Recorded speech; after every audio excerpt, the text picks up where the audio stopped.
Everything in the universe is either constructive or non-constructive.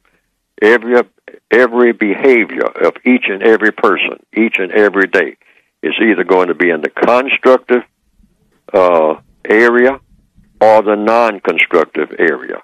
Every move that a person makes in the course of just one day or 5 minutes is going to be either constructive or non-constructive. What I'm doing right this minute has got to be either constructive or non-constructive. It's going to fall in one of those categories. There's no such thing as in between, because racism is the biggest problem on the planet. You can't get any major problem. I have this on the back of the book, the textbook for victims of racism. No major problem can be solved that exists between the people of the known universe can be eliminated until racism is eliminated. None. It's fruitless to talk about the so-called Middle East. That's a race problem.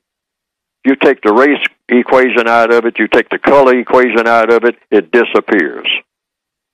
And anything else that comes up, the housing problem, mortgages that are not being handled correctly and whatnot. You take the racial element out of it, no housing problem. Schools.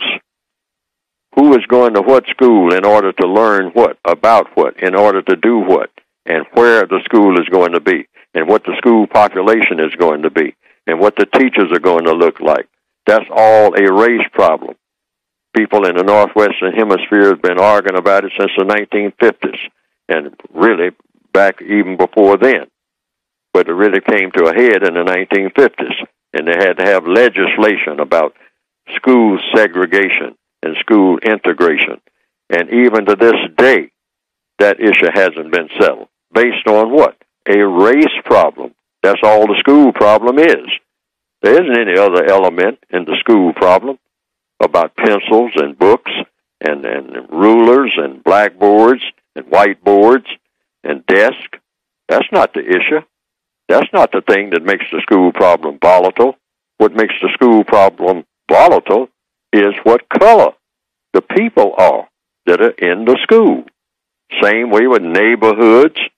Well, whether or not this is going to be a black neighborhood or a white neighborhood. Well, we got new buildings going up. Who's going to be in those buildings? White people or non-white people, or a mixture of both? And if so, how many of what?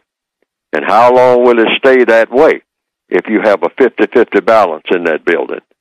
How long will it stay that way in a school if you have a 50-50 balance? Black children, white children, 50-50. Well, the record shows, little by little, the white children start disappearing. Where do they go? To what they call a white school.